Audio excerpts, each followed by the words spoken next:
Yang saya hormati Kepala Sekolah SMA Negeri 6 Kota Bengkulu beserta yang mewakili. Yang saya hormati Dewan Guru SMA Negeri 6 Kota Bengkulu. Alhamdulillah, segala puji bagi Allah Subhanahu wa Ta'ala, karena pada hari ini kita telah diberi kenikmatan, yaitu kenikmatan kesempatan untuk hadir dalam rangka kegiatan diseminasi budaya positif calon guru penggerak. Tak lupa pula kita panjatkan selawat dan salam kepada junjungan kita Nabi besar Muhammad SAW, karena berkat beliaulah yang membawa kita dari zaman kegelapan menuju zaman yang penuh kenikmatan teknologi yang kita rasakan. Baiklah, di sini saya sebagai moderator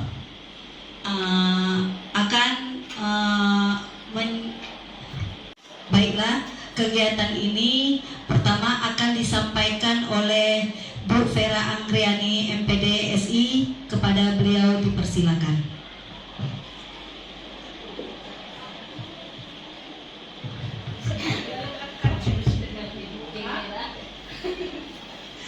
Assalamualaikum warahmatullahi wabarakatuh. Alhamdulillah, hari ini kita diberikan nikmat kesempatan kesehatan sehingga berkumpul dalam ruang multimedia SMA Negeri 6 Kota Bengkulu. Dalam rangka itu merupakan tugas kami sebagai calon guru penggerak angkatan 9. Kami wajib mendiseminasikan tentang budaya positif ke rekan-rekan sekalian. Nah, tujuannya ini bukan mengajari Bapak Ibu, tetapi hanya membagikan informasi dan ilmu. Secara umum, semua ini mungkin sudah kita laksanakan di sekolah, tapi ini ada beberapa ilmu yang baru yang akan kami informasikan dan kami bagikan. Jadi maksud kami di sini bukan menggurui Bapak Ibu ya. Nah, budaya positif berdasarkan ilmu yang telah kami peroleh dari pendidikan guru penggerak, itu kami pertama sekali itu mempelajari tentang filosofi pemikiran Ki Hajar Dewantara. Nah, berdasarkan pemikiran Ki Hajar Dewantara, kita ini sebagai guru, sebagai pendidik harus menuntun siswa kita, bukan menuntut. Karena selama ini kita adalah menuntut. Karena anak kita menuntut anak harus dapat 9, harus mencapai nilai KKM, karena itu kita tujuannya menuntut. Memang sesuai dengan program pemerintah di kurikulum 13 kita adanya batasan KKM, dan juga sebelumnya itu adanya UNBK. Jadi itu menuntut anak untuk lulus. Tapi berdasarkan filosofis Ki Hajar Dewantara, kita sebagai guru harus menuntun. Terus yang kedua, kita berhamba pada anak. Yang ketiga, kita guru ini ibarat petani. Jadi kita ini ibarat petani. Bagaimana petani itu ingin tujuannya menghasilkan panen yang baik. Jadi apa yang harus dilakukan? Kita harus memberikan pupuk yang bagus, memberikan perlakuan yang bagus, sehingga mendapatkan hasil yang bagus. Itu yang diibaratkan filosofis pemikiran Ki Hajar Dewantara. Nah, dari ketiga ini dapat kita simpulkan, seorang guru itu harus berpihak pada murid, menuntun murid sesuai dengan kodratnya, baik kodrat alam maupun kodrat zaman. Dan positif yang kuat. Jadi guru memberikan lingkungan dan budaya positif, seperti halnya petani memberi pupuk dan merawat tanamannya dengan cara yang sesuai dengan karakteristik murid tersebut. Itu merupakan filosofis Ki Hajar Dewantara. Nah, sekarang tugas kami itu adalah membagikan tentang budaya positif. Apa itu budaya positif? Yang pertama, budaya positif itu dapat terwujud dengan kolaborasi seluruh warga sekolah, karena dibutuhkannya konsistensi dalam penerapannya, sehingga terwujudnya karakter positif pada murid sesuai dengan profil pelajar Pancasila. Mungkin profil pelajar Pancasila sekarang kita sudah menggunakan kurikulum Merdeka. Jadi itu ada 6 karakter yang harus kita penuhi. Nah, budaya positif ini akan menciptakan rasa aman, nyaman pada murid selama proses pembelajaran. Nah, budaya positif dapat mendorong murid untuk mampu berpikir, bertindak, dan mencipta sehingga murid menjadi lebih mandiri dan bertanggung jawab. Sesuai dengan standar pendidikan nasional, itu harus menciptakan positif, maka setiap warga sekolah dan pemangku kepentingan perlu saling mendukung, menghayati, dan menerapkan nilai-nilai kebajikan yang telah disepakati bersama. Untuk dapat menerapkan tujuan mulia tersebut, maka seorang pemimpin pembelajaran perlu berjiwa kepemimpinan sehingga dapat mengembangkan sekolah dengan baik agar terwujud suatu budaya sekolah yang positif sesuai dengan standar kompetensi pengelolaan yang telah ditetapkan. Nah, tujuan kita sebagai guru itu adalah agar membentuk murid-murid yang berkarakter, berdisiplin, santun, jujur, peduli, bertanggung jawab, dan merupakan pembelajar sepanjang hayat sesuai dengan standar kompetensi lulusan yang diharapkan. Nah, tujuan kita sebagai guru juga ingin menciptakan anak-anak yang memiliki disiplin sehingga diri mereka bisa berperilaku dengan mengacu pada nilai-nilai kebajikan universal dan memiliki motivasi intrinsik bukan ekstrinsik. Intrinsik ini maksudnya itu motivasi dari dalam diri sendiri, jadi bukan motivasi dari luar. Nah, disiplin positif, agar sekolah tercipta budaya positif, maka harus ada disiplin positif. Nah, untuk menanamkan disiplin positif ini, itu untuk menjadi anak-anak yang menghargai diri sendiri dan nilai-nilai yang mereka percaya. Nah, di dalam kehidupan, dalam menjalankan disiplin, itu ada 3 motivasi perilaku manusia. Yang pertama itu menghindari ketidaknyamanan atau hukuman. Mungkin kita sebagai guru sudah melaksanakan ya, saya akan tidak datang terlalu diri sendiri dengan nilai yang mereka percaya. Itu ada 3 motivasi kita untuk melakukan disiplin. Nah, Bapak Ibu di dalam ini sudah melakukan di poin keberapa? Apakah yang ke-1? Agar tidak dapat hukuman. Jadi anak-anak kita pun juga seperti itu rata-rata. Mereka berdisiplin, mereka mematuhi peraturan karena mereka ingin menghindari ketidaknyamanan atau hukuman. Tetapi yang paling baik itu kita harus berada di poin ketiga. Karena untuk menjadi orang yang mereka inginkan dan menghargai diri sendiri dengan nilai-nilai yang mereka percaya. Nah, kita juga harus memahami 5 kebutuhan dasar manusia. Yang pertama, kebutuhan bertahan hidup. Yang kedua, kasih sayang dan rasa diterima. Yang ketiga, penguasaan. Yang keempat, kebebasan. Yang kelima, itu kesenangan. Jadi anak-anak kita sering melakukan kesalahan itu mungkin ada beberapa faktor yang mereka lakukan. Misalnya yang berkelahi itu nanti tujuannya itu untuk bertahan hidup. Ada juga yang mereka sering bolos atau sering tidak masuk, mereka merasa ingin kebebasan. Itu merupakan 5 kebutuhan dasar manusia. Nah, yang hal-hal yang kelima inilah yang akan kita nanti perbaiki agar anak menjalankan tidak lagi melanggar peraturan yang telah melanggar disiplin. Nah, kita sebagai guru itu ada 5 posisi kontrol. Mungkin Bapak Ibu bisa merasa sekarang berada di posisi yang mana? Yang pertama itu sebagai penghukum. Jadi kalau anak tidak buat PR, kita langsung menghukum ya. Silakan yang tidak buat PR, silakan berdiri di pojok, kaki diangkat, tangan di kuping. Itu merupakan penghukum. Yang kedua itu pembuat merasa bersalah. Pembuat merasa bersalah ini mungkin kita sering ngomong, "Nak, coba pikirkan ibu sudah lelah, masa kamu masih juga melanggar?" Itu merupakan pembuat merasa bersalah. Terus kita juga pernah posisi sebagai teman. Ibu menganggap kamu adalah teman.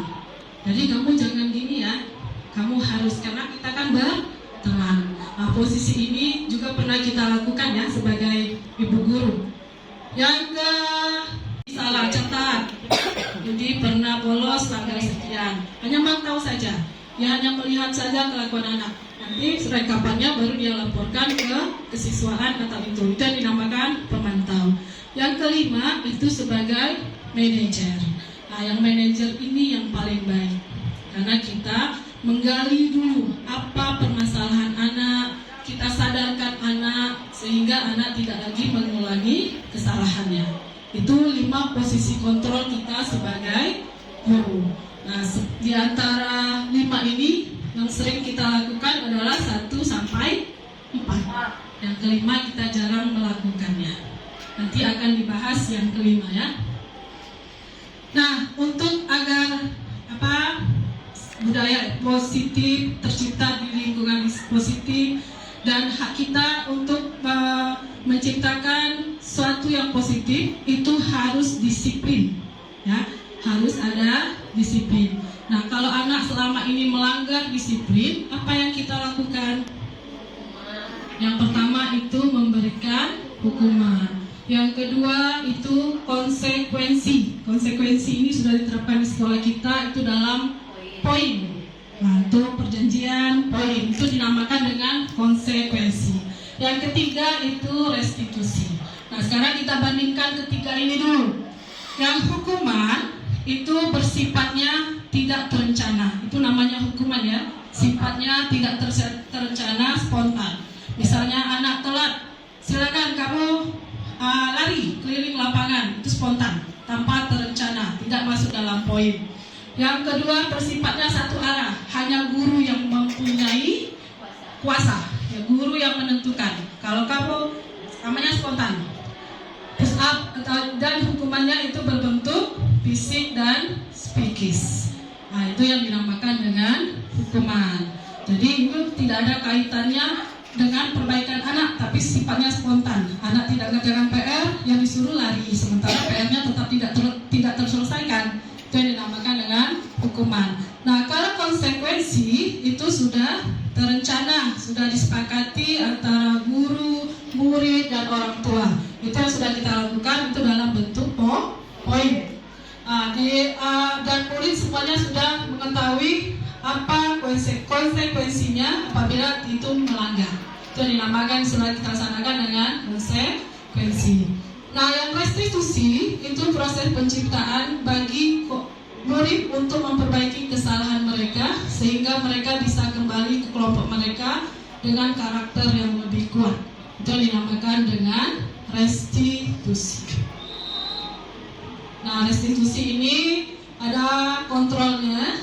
Jadi bukan untuk menebus kesalahan, memperbaiki hubungan, bukan tawaran, bukan paksaan, restitusi ya. Terus menuntun untuk melihat ke dalam diri, mencari kebutuhan dasar yang mendasari tindakan. Kemudian adalah cara yang paling baik itu adalah restitusi. Fokus pada karakter, jadi bukan tindakan. Terus menguatkan, fokus pada solusi. Juga mengembalikan murid yang bermasalah pada kelompoknya. Restitusi itu ada namanya segitiga restitusi. Nah, nanti ini yang pertama, langkah pertama itu menstabilkan identitas. Yang kedua, validasi tindakan yang salah. Yang ketiga itu menanyakan keyakinan. Nanti keyakinan akan dijelaskan oleh Ibu Anita. Untuk biar lebih enak lagi, sekarang lebih baik Ibu Anita dulu menyampaikan tentang keyakinan, baru nanti restitusi biar nampak. Saya rasa itu saja yang dari saya. Wassalamualaikum warahmatullahi wabarakatuh. Baiklah, itulah tadi pemaparan dari Bu Vera. Selanjutnya akan ada pemaparan kedua oleh Ibu Anita. Kepada Ibu Anita dipersilakan. Itu habis ya. Waalaikumsalam warahmatullahi wabarakatuh. Apa kabar ibu-ibu semuanya? Sehat Bu, sehat. Alhamdulillah, masih semangat? Semangat. Semangat ya. Terima kasih Bapak Ibu semua sudah hadir di dalam acara diseminasi kami calon guru penggerak angkatan ke-9. Ini merupakan salah satu tugas kami dalam menyebarkan pemahaman dan penerapan pengalaman. Nah, kalau Ibu PH tadi sudah membuka dengan budaya positifnya dengan memulai dengan Ki Hajar Dewantara, maka di sini saya akan melanjutkan mengenai budaya positif yang akan kita bahas hari ini ya. Siap Bapak Ibu? Oke, mari kita berbagi pengalaman dalam penerapan budaya positif. Mudah-mudahan dengan adanya berbagi pengalaman ini, kita di sekolah bisa menerapkan budaya positif sehingga sekolah kita menjadi sekolah yang aman dan nyaman bagi siswa-siswa kita sesuai dengan filosofi Ki Hajar Dewantara yang sudah dijelaskan oleh Ibu Vera tadi. Oke, kita mulai tentang budaya positif. Dalam budaya positif ini, materi-materinya adalah yang pertama adalah perubahan paradigma belajar, disiplin positif, nilai-nilai kebajikan, kebutuhan dasar manusia, motivasi perilaku manusia, posisi kontrol guru, keyakinan kelas, segitiga restitusi. Nah, kita lihat dulu yang pertama adalah perubahan paradigma belajar. Pembelajaran dengan paradigma baru yaitu merupakan pembelajaran yang dirancang berdasarkan prinsip pembelajaran berdiferensiasi, yaitu pembelajaran yang mana disesuaikan dengan kebutuhan peserta didik berdasarkan tahapan perkembangannya sesuai dengan teori psikologi modern untuk mewujudkan profil pelajar Pancasila. Nah, Bapak Ibu semua sudah paham kan kalau kita sekarang sudah menerapkan kurikulum merdeka. Jadi kita tetap harus ada profil pelajar Pancasila. Jadi yang akan kita tuju, visi kita nanti adalah menciptakan profil pelajar Pancasila. Nah, di sini sudah ada 6 preferensi dari profil pelajar Pancasila. Oh ya, Pancasila. Bapak Ibu tahu Ibu apa pembelajaran berdiferensiasi? Oke, silakan Ibu Yuli. Pembelajaran berdiferensiasi adalah pembelajaran yang mengakomodir semua kebutuhan peserta didik. Oh, mantap sekali. Super sekali Bu Yuli, terima kasih ya. Jadi pembelajaran berdiferensiasi itu adalah kita bisa mengakomodir semua gaya belajar siswa. Kita tahu gaya belajar siswa itu kan bermacam-macam tuh. Ada yang visual, ada yang audio, ada yang kinestetik. Nah, kebanyakan kita guru selama ini sama rata, pukul rata semua. Anak-anak kalau kita lagi senangnya bawa-bawa infokus, ya udahlah visual semua. Padahal ada anak yang tidak senang dengan gaya visual. Ada kita yang senang lagi malas nih buat materi, ya udahlah ceramah aja lah 2 jam 3 jam. Makanya akan kita lihat anak-anak itu banyak yang ngantuk, yang tidur, yang main HP. Itu karena apa? Karena kita tidak bisa mengakomodir semua gaya belajar mereka. Nah, makanya sekarang dengan adanya paradigma baru, kita guru dibawa untuk berpikir bagaimana pembelajaran di kelas itu adalah berdiferensiasi. Ibaratnya kita semua melakukan pembelajaran yang ada keragamannya, ada variasinya sesuai dengan kebutuhan siswa. Bisa Bapak Ibu? Oke, alhamdulillah. Kita lanjutkan ya. Sebagai guru adalah orang yang selalu bisa mengontrol siswa-siswa kita. Nah, ini adalah kesalahan. Ternyata semuanya Bapak Ibu itu adalah hanya sebatas ilusi. Ternyata yang kita lakukan selama ini hanya sebatas ilusi. Bagaimana ilusi guru mengontrol murid, bagaimana ilusi bahwa semua penguatan positif, efektif dan bermanfaat, ilusi bahwa kritik dapat membuat rasa bersalah, mampu menguatkan karakter. Dan yang terakhir adalah ilusi bahwa orang dewasa berhak memaksa. Nah, ini ya yang banyak kita lakukan ya. Benar nggak Bapak Ibu? Ya, ini yang banyak kita lakukan. Ternyata semua ini adalah kesalahan kita. Kita menganggap, oh kita orang dewasa nih, kita berhak memaksa murid-murid kita. Nah, di budaya positif, hal ini semua yang akan kita rubah. Hal ini semua yang akan kita rubah di budaya positif. Nah, ini dia Bapak Ibu, mengubah paradigma stimulus respon ke pendekatan teori kontrol. Nah, silakan Bapak Ibu lihat. Itu sebelah kanan ada stimulus respon, sebelah kirinya adalah teori kontrol. Nah, silakan Bapak Ibu perhatikan kira-kira yang mana yang bagus ini antara stimulus respon dengan pendekatan teori kontrol. Yang pertama, stimulus respon, realitas kebutuhan kita sama. Kalau teori kontrol itu kebutuhan kita berbeda. Nah, semua orang melihat hal yang sama, setiap orang memiliki gambaran yang yang berbeda. Nah, kalau direspon orang lain bisa mengontrol saya. Kalau dikontrol hanya Anda yang bisa mengontrol diri Anda sendiri. Jadi kalau di sini intinya, kalau teori kontrol mengatakan bahwa kita harus ada motivasi intrinsik, motivasi dari dalam diri. Nah, hal inilah yang harus kita gali dari siswa-siswa kita. Jadi kita memunculkan motivasi intrinsik atau motivasi dari dalam diri siswa kita agar mereka belajar itu nyaman dan aman sesuai dengan kebutuhannya atau sesuai dengan kodratnya. Kita lanjut ya. Nah, ini masalah disiplin positif. Tadi Ibu Vera juga sudah menyinggungnya bahwa disiplin itu artinya adalah belajar. Ya, disiplin itu mengacu pada disiplin diri. Berarti kalau kita disiplin, berarti kita memiliki tanggung jawab terhadap apa yang dilakukan berdasarkan nilai-nilai yang kita yakini. Nah, dari disiplin positif inilah kita nanti akan menciptakan peserta didik yang memiliki disiplin diri sehingga mereka berperilaku mengacu kepada nilai-nilai kebajikan universal dan memiliki motivasi intrinsik dalam perubahan perilaku ke arah yang lebih baik. Jadi poin ketiga ini tujuan kita Bapak Ibu, bagaimana membangun disiplin positif di sekolah dengan memunculkan kesadaran diri dari masing-masing peserta didik.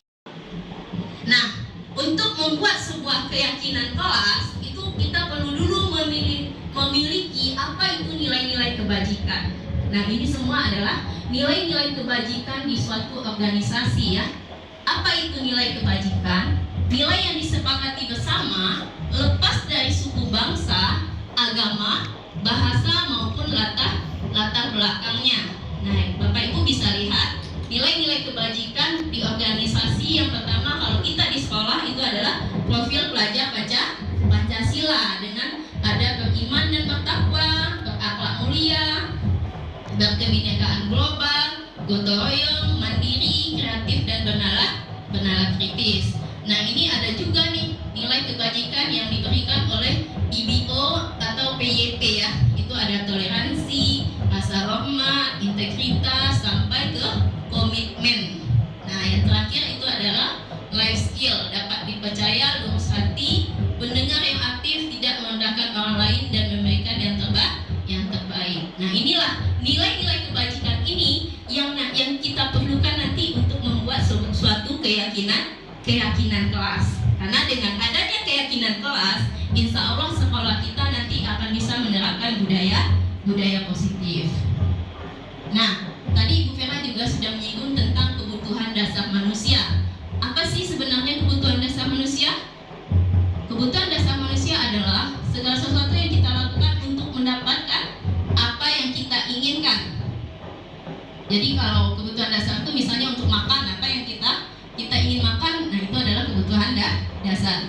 Jadi seluruh tindakan yang kita lakukan memiliki tujuan tertentu dan semua usaha terbaik yang kita lakukan adalah dalam rangka agar kebutuhan dasar kita terpenuhi dengan baik. Nah, kadang anak-anak berperilaku negatif di sekolah itu ternyata dilatar belakangi karena kebutuhan dasarnya sebagai manusia tidak terpenuhi. Diterima, penguasaan, kebebasan dan kesenangan. Nah, ini semua adalah 5 kebutuhan dasar dari manusia. Nah, ini motivasi orang berperilaku. Ada motivasi ekstrinsik dan ada motivasi intrinsik. Nah, yang akan kita gali adalah motivasi intrinsiknya, yaitu untuk menjadi orang yang mereka inginkan dan menghargai diri sendiri dengan nilai-nilai yang mereka percaya. Kalau motivasi ekstrinsik itu kita melakukan sesuatu atau siswa melakukan sesuatu itu motivasinya adalah untuk menghindari ketidaknyamanan atau hukuman. Itu yang paling banyak ya Bapak Ibu ya. Jangankan siswa, kita guru juga banyak kayak gitu ya. Yang kedua adalah untuk mendapatkan imbalan atau penghargaan dari orang lain. Jadi yang akan kita tuju untuk mendapatkan budaya positif itu adalah menggali motivasi intrinsik, ya, menggali motivasi intrinsik dari semua peserta didik atau murid-murid kita. Nah, ini tadi sudah ya tentang hukuman, konsekuensi, restitusi itu sudah dibahas oleh Ibu Vera ya.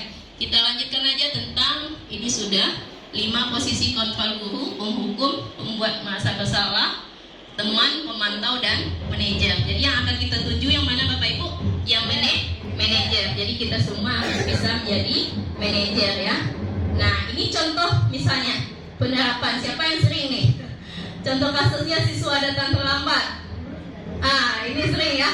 Kalau penghukum biasanya contohnya dapat datang siswa terlambat apa?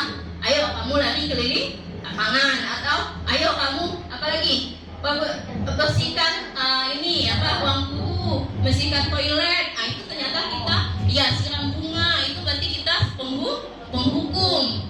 Nah pembuat rasa bersalah ini biasanya tipe guru yang iba-iba ya, yang lemah lembut. Ya Allah nak, kenapa sih masih juga terlambat ya? Kamu membuat ibu kecewa. Nah itu adalah contoh tipe-tipe guru yang membuat rasa bersalah. Nah yang teman nih biasanya guru-guru yang dekat dengan siswa.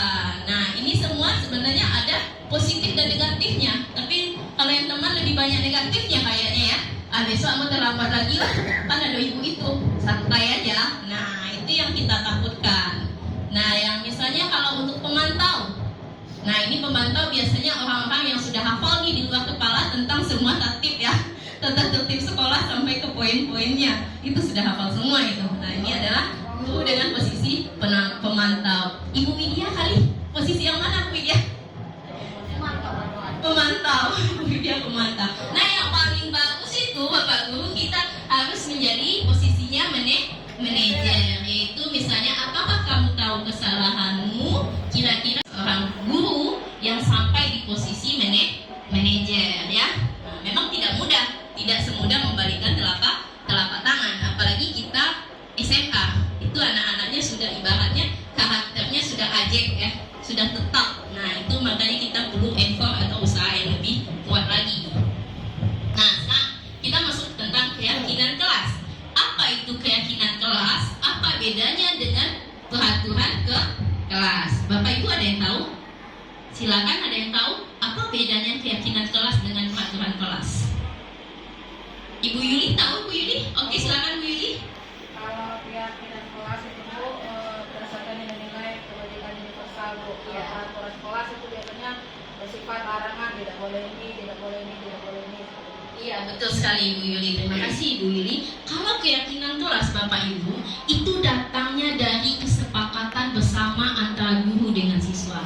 Karena kebetulan di sini adalah wali kelas, makanya kami bagaimana kalau kita coba nih mulai budaya positif itu dari lingkup ke kelas, dari lingkup kecil. Karena kalau dari lingkup sekolah itu besar ya, itu butuh kolaborasi dari semua stakeholder yang ada di sekolah. Nah, kita mulai nih Bapak Ibu wali kelas 10, kita mulai nih buat dulu keyakinan kelas. Ya, keyakinan kelas kita buat dulu, kita sepakati dengan siswa kita. Nanti setelah semuanya didiskusikan, akhirnya dapat disepakati menjadi keyakinan kelas yang akan diterapkan di dalam minimal dalam kelas dulu lah, ya minimal lingkupnya dalam kelas.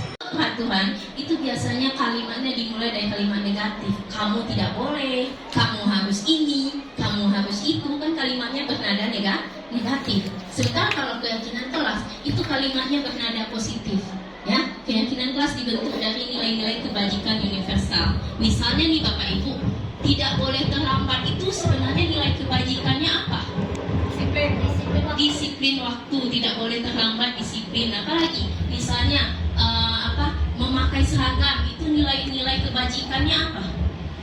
Kalau kita kan tidak boleh, kamu harus pakai seragam nih. Kalau tidak pakai seragam gimana? Nah itu ada nilai-nilai kebajikannya adalah misalnya tidak datang terlambat, itu adalah menghargai orang lain. Dengan kita datang tepat waktu, berarti kita sudah ada keyakinan kelasnya harus menghargai orang lain. Itu contoh keyakinan kelasnya ya. Berarti kalau tidak datang terlambat, berarti kita menghargai orang lain. Yang kedua misalnya, apalagi kasus anak-anak kita yang banyak Bapak Ibu, main HP pada saat pembelajaran berlangsung. Biasanya kalau peraturannya tidak boleh main HP di saat pembelajaran berlangsung. Nah kita rubah kepada keyakinan kelas. Misalnya dengan kata-kata boleh memegang HP ketika diinstruksikan, ya ketika disuruh atau ketika ditugaskan oleh negatif dijadikan menjadi kalimat positif. Nah, itu yang dinamakan dengan keyakinan kelas. Udah paham Bapak Ibu? Oke, kita lanjut ya. Nah, ini contoh yang sudah saya lakukan di kelas itu kelas 10B ya, kelasnya Pak Devi. Itu kemarin saya coba membuat keyakinan kelas. Ini bisa dengan sticky note, bisa juga dengan kalau yang mau aplikasi ada Jamboard ya. Nah, kalau kemarin saya bikin itu di kelasnya Pak Devi, mereka sangat welcome sekali ya. Jadi saya katakan, anak-anak ayo dong dalam pembelajaran sosiologi kita buat keyakinan kelas dulu yang nantinya akan kita sepakati menjadi kesepakatan kelas dalam pembelajaran sosiologi. Nah, Bapak Ibu wali kelas bisa membuat ini untuk dijadikan sebagai keyakinan kelas. Caranya adalah ya minimal dengan kasih anak-anaknya sticky note. Bapak Ibu jelaskan dulu nilai-nilai kebajikan universal tadi. Misalnya nilai apa yang kita tuju? Menghargai orang lain. Nilai apa lagi? Toleransi misalnya ya. Nah, itu nanti kita kasih tahu ke anak. Coba silakan tuliskan, kamu mau apa di pelajaran Ibu? Oh, mereka tulis nih, Bu, saya mau dalam pelajaran sosiologi belajar sambil tidur. Nah, kita terima dulu Bapak Ibu, jangan salahkan dulu. Kita tempel-tempel, silakan tempel apa mau tempel dulu. Nah, setelah mereka tempel semua maunya mereka apa, lanjut kita diskusikan. Kita pilah-pilah nih. Ini kan biasanya ada sama ya. Ada yang main HP. Nah, mungkin ada 5 sticky note. Oh, ini main HP. Kita kelompokkan. Setelah itu kita ajak mereka diskusi. Kita kasih nih, misalnya yang kayak tadi, yang nilai tadi. Ada sekelompok yang, Bu, saya mau belajar sambil tidur. Nah, kita ajak diskusi. Nah, kira-kira kalau Ibu ACC nih, kalau kita sepakati belajar sambil tidur, nanti sampai rumah coba kamu ngomong sama orang tuamu. Bu, aku tadi sama Ibu Anita tuh boleh belajar sambil tidur. Siapa yang dimarahi? Gurunya. Bodoh gurumu itu, masa belajar sambil tidur. Nah, itu kita diskusikan dan akhirnya anak terima. Oh ya udah Bu, kami terima Manado dulu Bu belajar sambil tidur. Tapi kalau langsung kita katakan saat belajar tidak boleh tidur, yang ada malah tetap tidur. Jadi tetap diskusikan bersama-sama. Apa mau mereka kita terima dulu, jangan dibantah dulu. Sudah 2 poin dihilangkan. Nah, dalam hal masalah belajar tanpa main HP, itu kita terima juga. Bu, saat belajar itu HP dikumpul ke depan. Oke, sepakat semuanya? Sepakat, tulis itu. Berarti poin 1 adalah HP digunakan ketika diinstruksikan. Nah, ternyata Bapak Ibu, saya cobakan di kelas 10B, itu hari Senin yang lalu ya, saya cobakan kesepakatan kelas. Yang poin pertama tadi tentang HP tadi, Senin kemarin saya masuk kelas, sampai saya instruksi, saya lagi absen, ternyata mereka semua sudah naruh itu HP-nya. Saya senyum aja, oh ternyata mereka ingat. Nah, ternyata anak-anak kita bisa diajak untuk melakukan budaya positif. Jadi Bapak Ibu wali kelas silakan lakukan itu dengan caranya masing-masing. Silakan buat apa yang akan menjadi keyakinan kelasnya masing-masing. Nah, itu contoh nyata dari 10B alhamdulillah kemarin berhasil itu. Baru ngabsen aja tanpa disuruh ini. Saya juga awalnya saya menguji ini. Yang disepakati kemarin itu sudah bisa diterapkan atau tidak. Ternyata Senin kemarin pas saya masuk, saya lagi absen, mereka sudah semua itu ngumpul HP.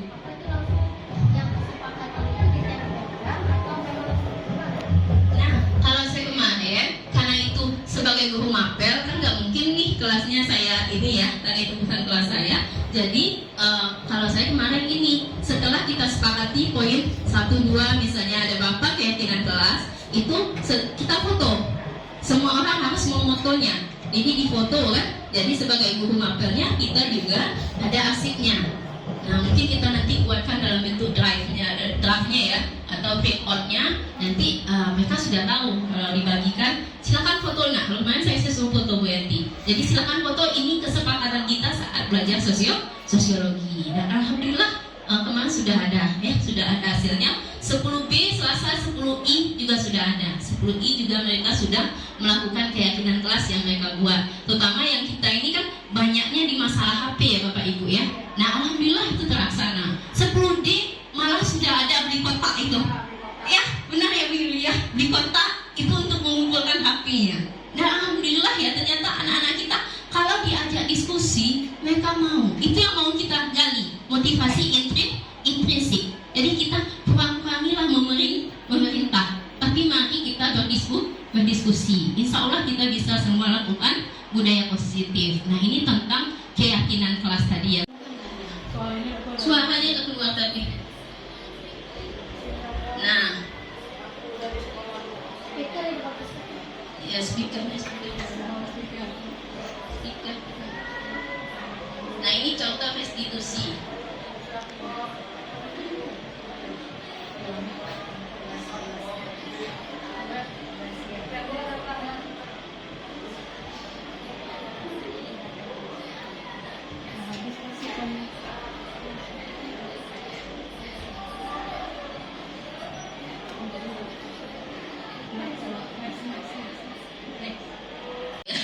Ya, kalau restitusi ya kita yang pertama itu kita harus dulu tanya dulu anak-anak ini dengan kata-kata ya semua orang pernah berbuat salah ya. Nah, ibu yakin kamu punya alasan. Nah, hal-hal seperti itu.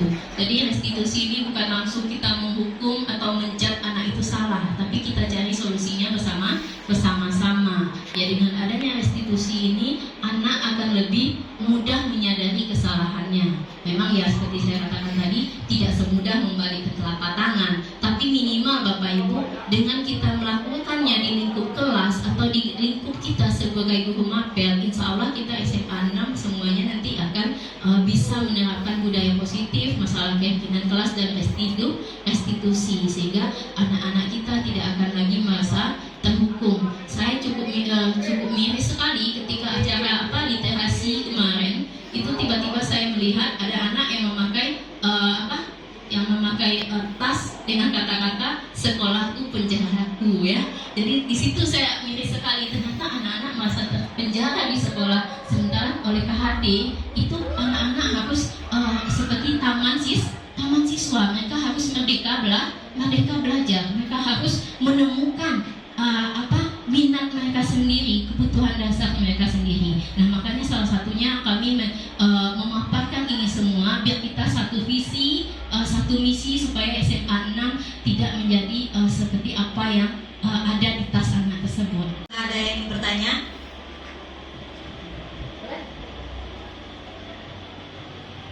Ya, silakan Ibu Yanti.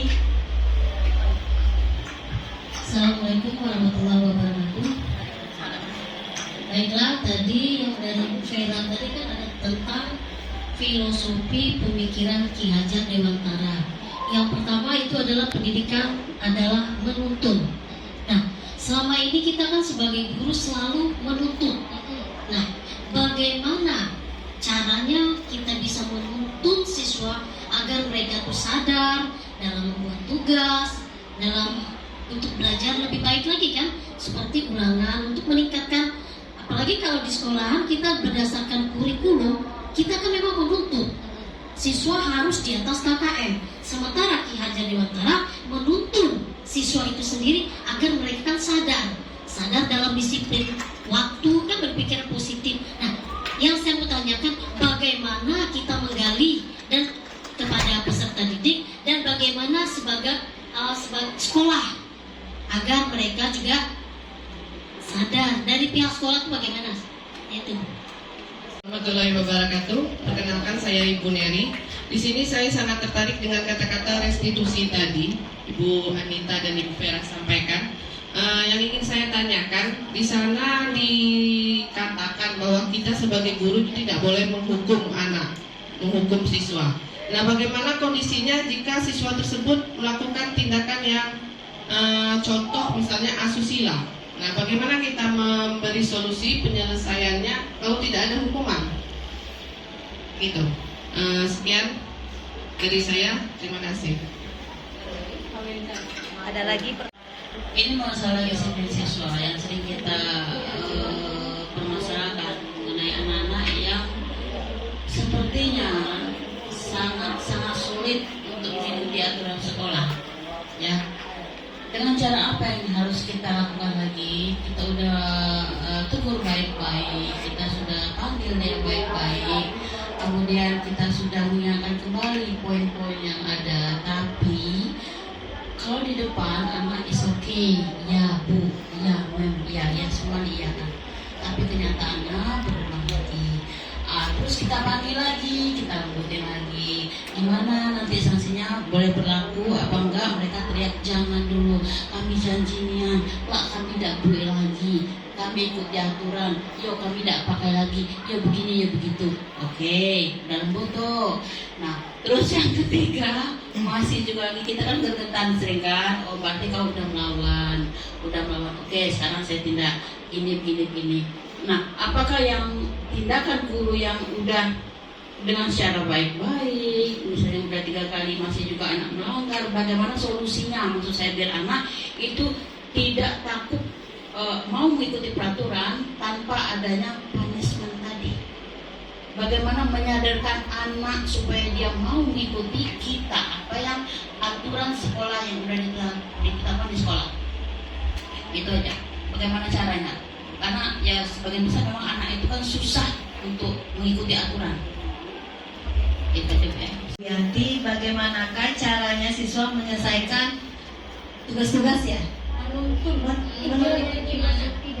Filosofi. Ini kita hanya menuntut ya. Kebetulan kita sama-sama pelajaran fisika.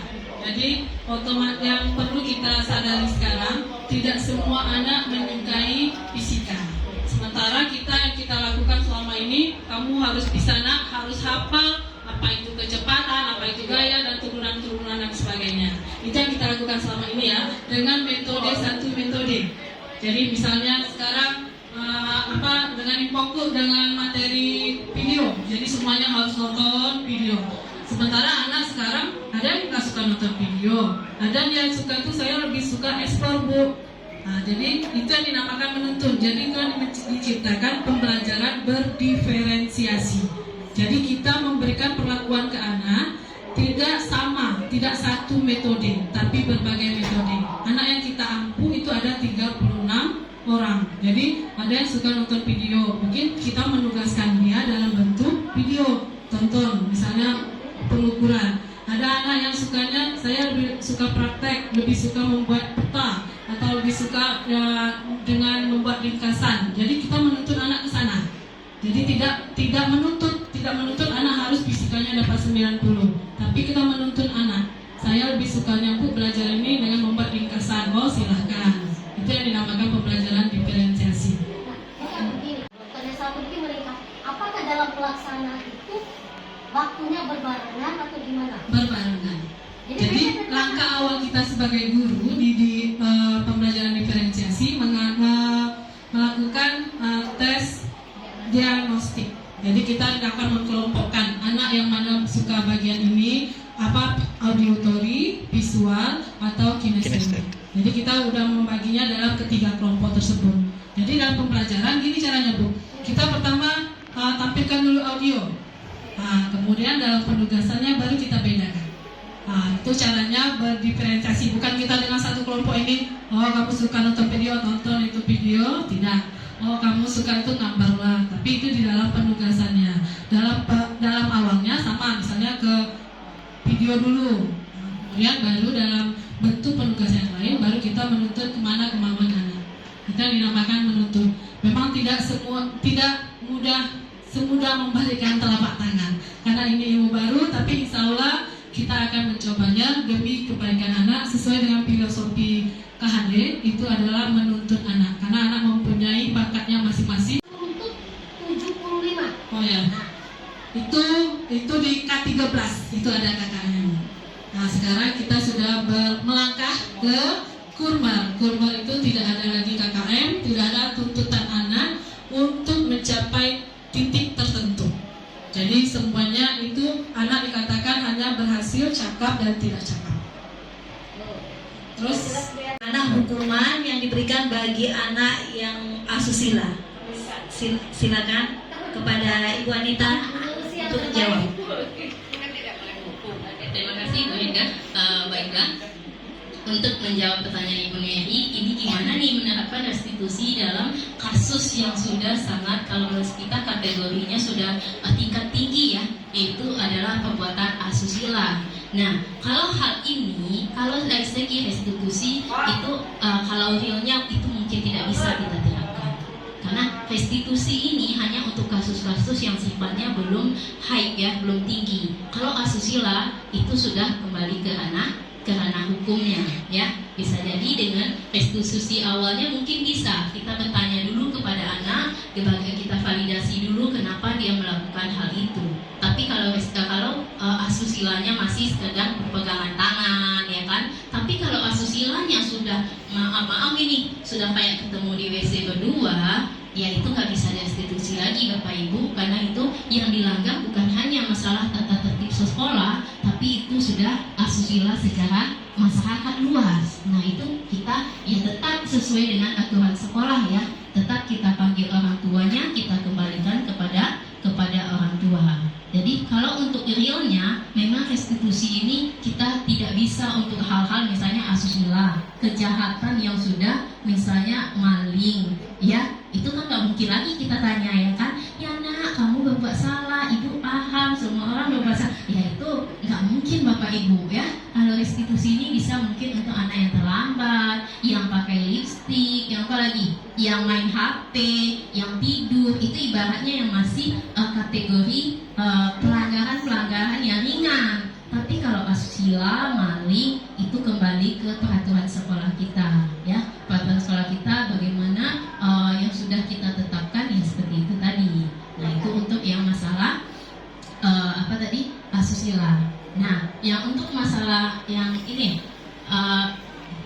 udah Ibu Neri ya tentang anak-anak yang sudah diingatkan berulang kali masih melakukan dia. oh iya, anak-anak yang ini ibaratnya pelanggaran yang ringan ya, belum termasuk asusila dan kejahatan. Nah ini yang mau kita restitusi ya, kita munculkanlah motivasi intrinsiknya tadi. Kita munculkan motivasi intrinsiknya. Kenapa? Anak-anak berbuat tadi karena ada 5 kebutuhan dasar dia yang tidak terpenuhi di rumah. Misalnya kasih sayang, kan banyak itu. Setelah kita tanya-tanya anak-anak kenapa dia sering terlambat, kenapa dia sering bolos, ternyata itu karena misalnya yang pertama adalah dia kurang kasih sayang dari orang tua. Bisa jadi juga di sekolah karena apa? Karena dia tidak diterima di lingkungan sekolahnya. Kan banyak tuh kan Bapak Ibu, anak-anak di kelas itu ibaratnya sudah sampai kepada kasus dibully ya. Nah makanya dia tidak nyaman di kelasnya. Nah untuk hal inilah makanya kita lakukan restitusi. Kita tanya dulu, dari pertanyaan awal kita, dia akan cerita, oh ternyata kamu sering terlambat ini karena faktor ini. Kita carikan solusinya bersama. Misalnya dia terlambat karena apa? Karena sering main HP sampai malam. Nah kita tanya sama anak itu, menurut kamu apa solusinya? Yang kamu tidak main HP lagi sampai malam. Nah, apa yang harus kita lakukan? Mungkin dengan menelpon orang tuanya, itu mungkin lebih kepada wali kelas ya, wali kelas atau guru BK. Nah, memang tidak ya, memang kembali lagi tidak mudah kita merubah semuanya menjadi seperti yang kita impikan. Cuman dengan mencari tahu apa faktor penyebab anak melakukan suatu kesalahan, itu akan lebih gampang kita memunculkan motivasi intrinsiknya. Karena anak-anak selama ini melakukan sesuatu karena faktor apa? Karena pertama dia takut menghindari hukuman. Yang kedua itu karena apa tadi? Karena pengen dapat penghargaan. Nah biasanya anak-anak kan melakukan hal-hal itu karena itu. Nah kita lakukan. Memang ya kalau untuk, makanya saya katakan tadi, untuk sekolah itu memang kita tidak bisa langsung. Karena bagaimanapun kenyataannya anak beribu satu alasannya guru pun akhirnya bisa juga lebih 10.000 kali untuk mengakali anak. Ya kalau anak-anak, makanya kalau untuk SMA memang agak susah untuk langsung to the point melakukan restitusi, itu memang agak susah.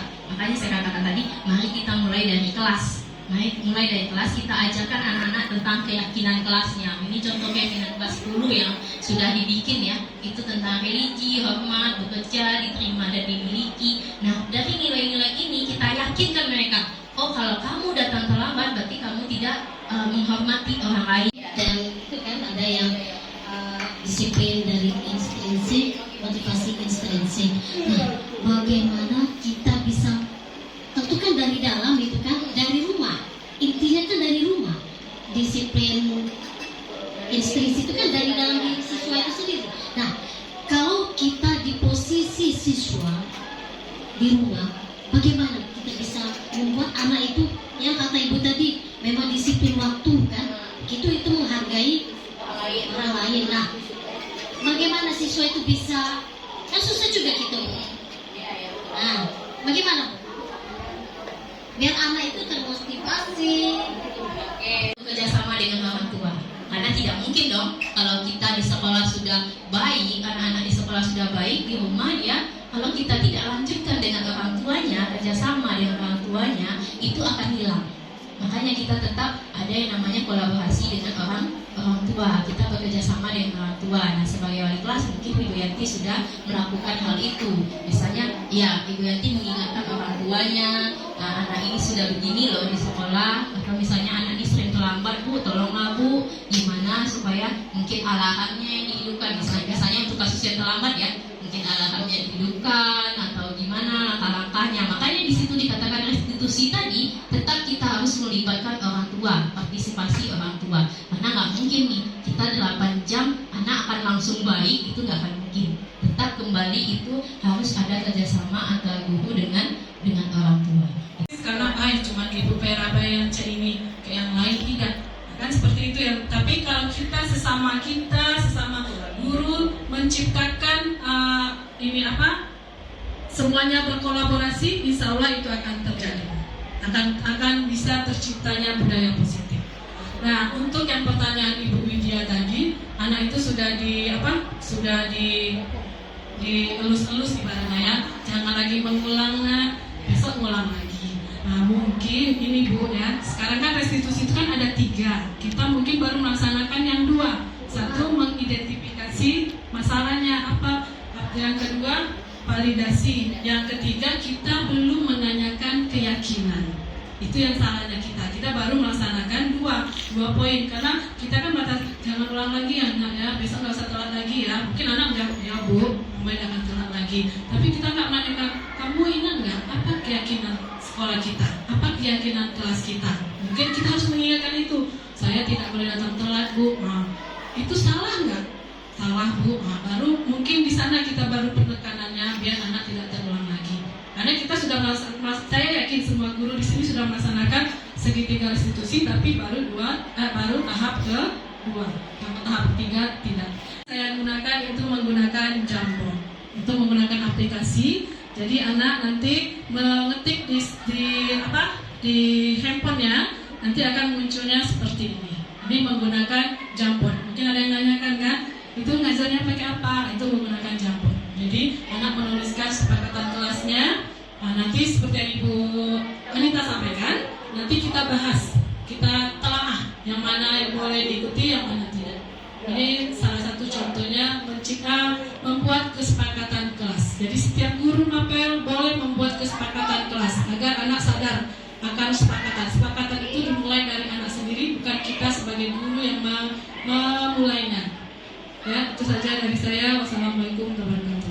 Antusiasnya ternyata Bapak Ibu sangat merespon positif tanpa di skenario, semua muncul pertanyaan, dan semoga dengan pemaparan kami tentang budaya positif ini dapat kita terapkan setidaknya mulai dari kita sendiri. Jadi bukan dari sekolah, mungkin kalau sekolah itu sudah tahap besar, jadi kita menciptakan, kita mulai dulu dari diri kita sendiri, dan harapan kami ini bisa dilaksanakan dan sekolah kita menjadi lebih baik lagi. Jadi kata saya ucapkan wassalamualaikum warahmatullahi wabarakatuh.